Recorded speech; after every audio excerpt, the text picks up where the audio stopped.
Vélé, nous allons parler d'écriture manuscrite et écriture clavier. En effet, on va parler de ça parce que la société nous amène à parler de ça. Il s'avère qu'il n'est pas impossible du tout que dans quelques années, on abandonne l'apprentissage de l'écriture manuscrite au profit de l'écriture dactylographique dans les écoles pour les petits-enfants. C'est en train de se faire aux États-Unis et ça n'est pas sans poser de questions, en particulier aux gens comme moi qui s'intéressent aux processus cognitifs et au fonctionnement cérébral.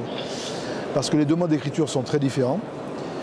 Et nous avons fait par le passé un certain nombre de travaux qui montrent que le fait de savoir écrire à la main, ça structure le cerveau différemment de l'écriture dactylographique. On a regardé ça avec des enfants tout petits, en maternelle, avec des adultes. Et avec les adultes, on a fait aussi des enregistrements de l'activité cérébrale dans de l'imagerie par résonance magnétique fonctionnelle.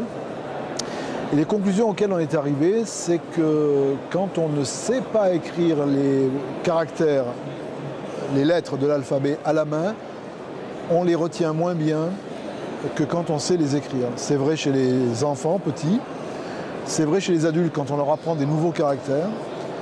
Et ce qu'on a vu aussi chez les adultes, c'est que quand on leur demande de regarder ces caractères, simplement de les regarder sans rien faire, donc de les lire entre guillemets, puisque c'est de la lecture très réduite, leurs activations cérébrales ne sont pas les mêmes quand ils savent écrire ces caractères et quand ils ne savent pas les écrire.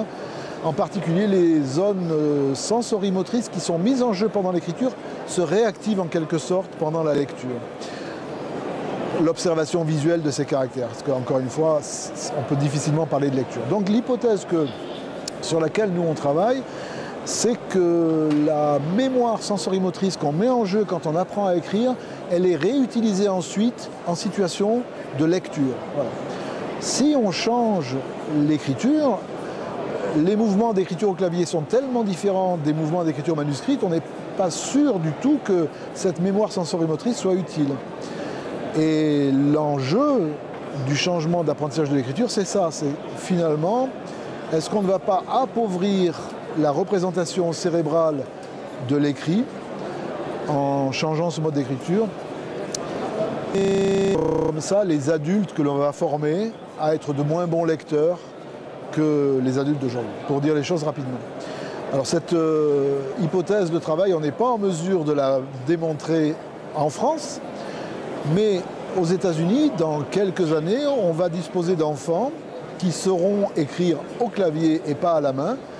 Et là, il est envisageable de faire avec eux tout un tas de tests de lecture pour voir si oui ou non quelque chose a changé dans leur façon de lire.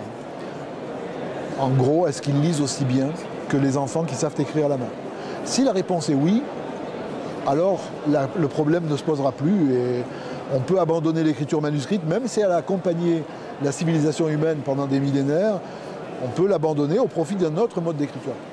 Si la réponse est non, s'il s'avère qu'ils n'arrivent pas à lire aussi aisément, alors il faut peut-être revenir en arrière et ne pas abandonner aussi rapidement la pratique de l'écriture manuscrite, même si on peut lui adjoindre l'écriture dactylographique. Après tout, rien n'empêche d'apprendre les deux.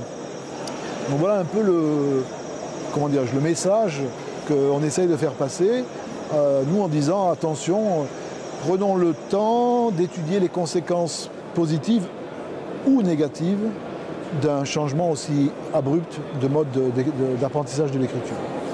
Sachant que récemment, on a de nouvelles interfaces qui permettent, avec le touch, qui sera peut-être l'avenir de l'informatique, qui gênera peut-être un peu moins ce souci vis-à-vis du clavier. Parce que si effectivement, avec par exemple une tablette, on écrit, parce que la grande différence entre l'écriture manuscrite et l'écriture au clavier, c'est que dans la première, on forme les lettres. Donc on a un mouvement qui doit produire une forme qui correspond à la forme visuelle de la lettre. Dans le mouvement du clavier, c'est un mouvement de pointage où on va rejoindre un lieu particulier du clavier qui n'a rien à voir, puisque par exemple dans un clavier AZERTY, on fait à peu près le même mouvement quand on tape le A et quand on tape le Z, puisqu'elles sont à gauche toutes les deux Donc si vous voulez, l'association entre le mouvement et la lettre au clavier, il n'a plus de sens. Là. Si en revanche, on n'utilise pas un clavier, mais qu'on utilise la tablette pour écrire à la main, alors le problème ne se pose pas. C'est un peu comme si on écrivait, sauf que le support n'est plus du papier. Mais on écrit, voilà.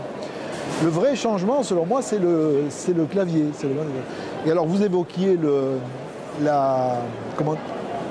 alors là, c'est le pire de tout, puisque là, on n'écrit plus. C'est-à-dire que il y a une transcription directe de la voix. C'est le pire de tout parce que quand on écrit, que l'on écrive à la main ou au clavier, même si on ne fait pas les mêmes gestes, on est obligé de gérer l'orthographe. Quand vous écrivez un mot qui est un verbe au pluriel, il faut qu'il finisse par ENT. Mais ce ENT ne se prononce pas tout le temps. Quand vous le dites oralement, si vous dites par exemple les poules couvent, le couve, c'est pas perceptible à l'oral que ça finit par ENT. La machine, il faut qu'elle soit capable de... Donc on ne va plus gérer toutes ces...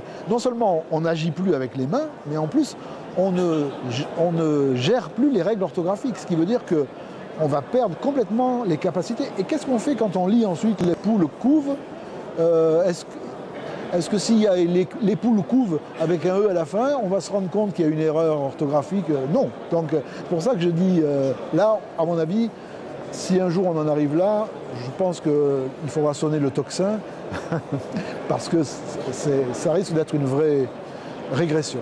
Voilà.